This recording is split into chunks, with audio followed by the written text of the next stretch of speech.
We're going to turn now to the alarming news on vaping tonight, right here. Teens vaping. The FDA to vaping. More and more concerns this morning about e-cigarettes and vaping.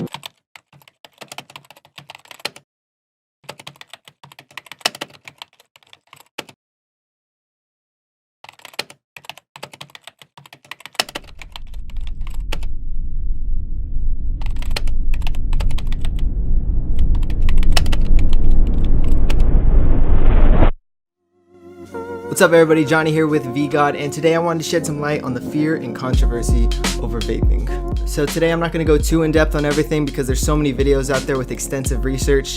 Today I'm just going to provide you with a grand overview, provide you with the links, everything that you need to just carry on your own research to see the truth for yourself. But for all things regarding this matter, I do recommend that you check out Dash Vapes and Vape Meet. They have done an excellent job at researching, so go check them out. So the main reason for all this fear and controversy is misinformation. But there have been a ton of videos, testimonies, and studies released that clearly point away from normal nicotine vaping. Yet, the misinformed media craze against vaping still remains embedded in people's heads because I still have people coming up to me scared, asking about it. So today I want to clear all of that up. When somebody says vaping, they're often talking about marijuana. So before we get into it, I want you to ask yourself this. Why after nearly a decade of vaping, tens of millions of people vaping in the US, why are these illnesses suddenly popping up now? When in the UK, 3.6 million vapors and no reported deaths or illnesses. In a place where they push vaping as a viable alternative to smoking. And the answer to that is black market THC, which you may not have known because the media fails to differentiate between normal nicotine vaping and black market THC. The only thing you're going to see on the news is vaping illness, vaping related deaths. There are no direct links to these deaths and normal nicotine vaping. Without a clear message coming out from our public health officials, they're conflating all vaping or the use of e-cigarettes with nicotine with street-bought black market THC products. It's dangerous not to send the appropriate warning, especially in this context. The CDC has modified their stance on the subject and they claim that bootleg THC cartridges are likely to blame. So NBC News did tests on black market THC products. 13 out of the 15 they tested, they found vitamin E acetate, which in the vaping world we know is a no-no, and they also found pesticides. And CanaSafe obtained 15 illicit varieties. As far as the illicit products though, it's gotta be a big fat F. Unfortunately, every single one had some harmful pesticide in it, or in 13 of 15 had some level of vitamin E oil. All 10 included myclobutanol, which is got a trade name of equal 20. And what's concerning with it is that when you heat it up, it can break down into other dangerous compounds, one being hydrogen cyanide. So a lot of this information confirms what we've been saying. I did some research on cyanide poisoning, and when inhaled, symptoms can include confusion, loss of consciousness, respiratory failure, comas, and even death. Sounds pretty similar to the symptoms we've been seeing in these illnesses. And of course, this doesn't account for the pesticides and solvents also found in illicit THC products. The timing of these illnesses also very much line up with the rise of THC cartridge use. The US has a $52 billion cannabis industry, and only 1/4 of it is taxed and regulated and tested. Maybe $5 billion in just the THC vape cart space alone. And so that certainly attracts commercial black market operators. That means nearly $40 billion a year being pumped into the black market from cannabis products. So vaping is relatively simple. The technology has barely changed in the past 10 years. It's always been the same. A power source that heats up a coil that vaporizes the e-juice. And in the e-juice, we've always used the same 4 ingredients that we've always used. Propylene glycol, vegetable glycerin, flavoring, and nicotine are all water soluble, meaning they would be unable to cause a chemical injury. Liquid with nicotine only contains water soluble ingredients. There's no oil based ingredients, so you can't get lipid pneumonia or lipoid pneumonia, which is what a lot of these cases seem to be. And if you're in the vape industry, whether you're a vape shop or a manufacturer, you know that it is damn near impossible to get your juice into a vape shop without producing in a certified lab. But even then, since the beginning of the vape industry, there's been a do-it-yourself community where they make themselves their own juice at home. And yet there was still no reported illnesses until now. Even with all the evidence pointing towards THC cartridges and there's still no direct links to normal nicotine vaping, states are still moving to ban vape flavors. Have we learned nothing from prohibition? Soon there's gonna be little vape black market underworlds and vape crime lords. Moving on, they say is to fix the youth vaping epidemic. I can't help but look at Hubba Bubba flavored alcohol, all these flavored alcohols, And then I go onto the CDC's website and I find out that 4,300 kids die a year from underage drinking incidents. Why have I never heard of this? Why have I never seen this on the media? Why isn't this being broadcasted? Why is there no bans for flavored alcohol? Because it's all part of the plan. Put your money where your mouth is. Number one, we have to do everything in our power to protect our children. Having said that, I'm kind of appalled by the thinking behind decision making. So when we have a bad batch of mad cow, we don't say no one should drink any banned hamburgers. When we have E. coli breakout in baby spinach, we don't say that we're going to absolutely positively eliminate all salads. They are lawful products for adults. They are not lawful products for children. So should the government be protecting children from themselves, or should their parents be protecting them? I mean, how much dissipation of parent responsibility and assumption of parent-like responsibility is the government going to accept? You know, and during all my research, I did try and keep an open mind. That maybe the government was telling the truth, or maybe there wasn't some other motive. Until I saw this. ABC News 7 in Texas did a news segment regarding a man by the name of Ben Camarillo. Ben was hospitalized with severe lung damage, and according to ABC News, it was from vaping. However, once the segment aired on live TV, both Ben and Chris were outraged as they completely twisted their words. In the interview, Ben explained that he was mainly vaping on THC cartridges, but the news stations cut out anything to do with THC and just focused on regular nicotine vaping. Chris from 806 Vapes then made a 9-minute video showcasing what was actually said versus what was aired, and the difference is insane. Immediately knew what it was from. I knew it was from vaping. Camarillo says this is where the fear-mongering starts. Ben finished that sentence with THC cartridges, but they left that part out. Were you ever a nicotine vapor? Like, did you ever vape on nicotine products? Not one time ever in my life. Still think you can trust the media? When you look at all the media, all the studies and these testimonies, there's no evidence against normal nicotine vaping to back it up. Seems like a lot of fear-mongering to poison the public against us. So let's talk about the youth vaping epidemic. Nobody's denying that this is a problem, and we fully support the fight against underage vaping. But I think instead of moving to ban flavors that millions of adults enjoy, we need to look about how to keep these devices out of the kids' hands. I was a kid once. I picked up a cigarette when I was 12 years old, not because of the packaging or the flavors or the marketing, because I wanted to. But also, I quit cigarettes after a pack a day from strawberry flavored vape. I'm 25 years old now, and my favorite flavor is watermelon.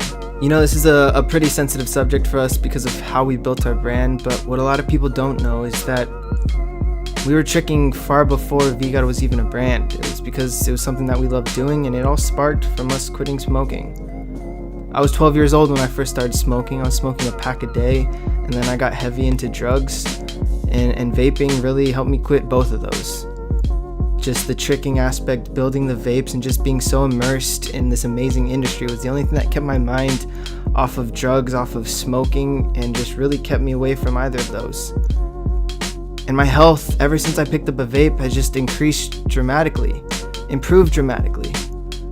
I'm running every day, going to the gym, just physically and mentally. I feel amazing, and it's like building a brand with my brothers and really helping other people quit smoking. It's just been so fulfilling, and it's made me so happy. And I would hate to see all this fear-mongering and misinformation strip people of having a similar opportunity. But we just want to thank you guys from the bottom of our hearts for all the support you've shown us throughout the years, because we would be nowhere near where we are now without you guys. You guys mean the world to us, and as much as it sucks, we're excited to take on these new ventures, and we hope you stick with us for this next chapter. This in response to people getting sick and some dying from bootleg THC vapes. So in response to the effects of an illegal product, they target the legal. Users, many who took up vaping to quit smoking, could end up dying thanks to decisions that run roughshod over data. Because vaping is far less harmful than smoking, smokers who switch to vaping improve their health. Why? Because it's not the nicotine that kills in combustible cigarettes, it's the tar. Now, of course, vaping shouldn't be marketed to kids, and if there's something harmful in a vaping product, that product's got to be removed. But too often, bureaucrats prefer fear-mongering over fact-checking. Vaping has helped many to quit smoking, including me. When the government cracks down on anything, it's never thoughtful, it's always rash, and there's all these businesses that started up by people who quit smoking, and they're happy, and they're trying to help other people, and now they're going to close their business. And one of the web's most talked about pro-vaping videos is an experiment comparing the effects of tobacco cigarettes and e-cigarettes on the lungs.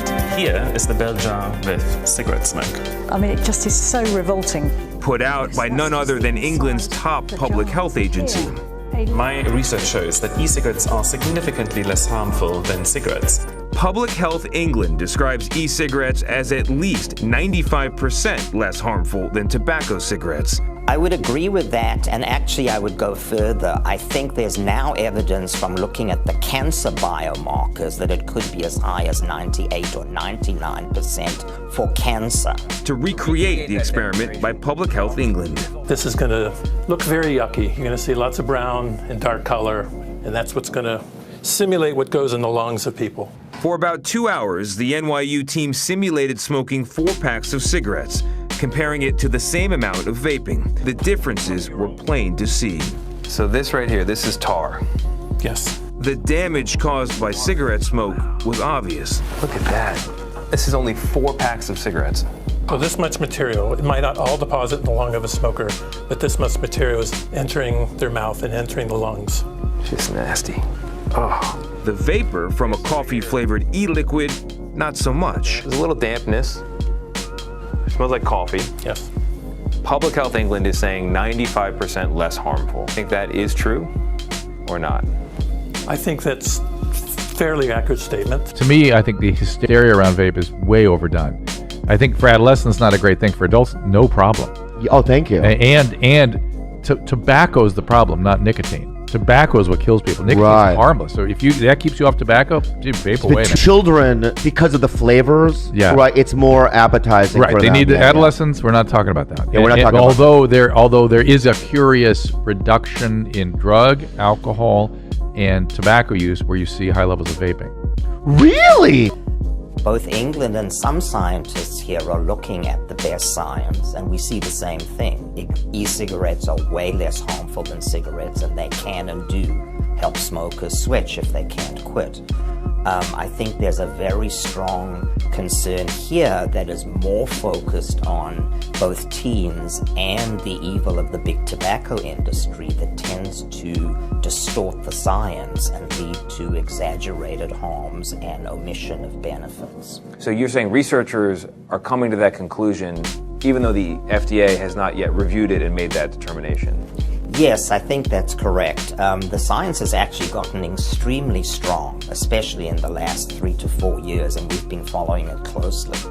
Probably the most powerful study is a randomized trial, which is the gold standard, that showed that in 12-month follow-up, e-cigarettes doubled the successful quit rate among smokers compared to nicotine replacement therapy. We know right now about the risks of e-cigarettes relative to cigarettes. I think what we know for sure is that based on all the biomarkers of harm that we know from cigarettes, that they are far fewer and far lower in e-cigarettes than cigarettes. That statement can't be made because you can't judge the long-term risk or benefit. And that's true that we don't know the long-term risks and benefits, and we won't for 50 years. But we know enough now from the science of the biomarkers of harm, especially cancer, that show us that there are so few of those chemicals and at such low levels that e-cigarettes are biologically much less harmful in terms of exposure. The tar is a catch-all term for the essentially junk in the burning of tobacco. And that includes 69 known human cancer-causing chemicals, of which 10 or 12 are very potent. And we know what those are, and therefore we can look for them in the blood of people who've switched to e-cigarettes. And the FDA's own study of that, which is published in the New England Journal of Medicine, confirms that of 45 biomarkers, only 12 were detectable in e-cigarettes, and of those, none were at levels that approach those of cigarettes. So the biomarkers are very clear that there are less of them, and of those that are there, they are much less harmful.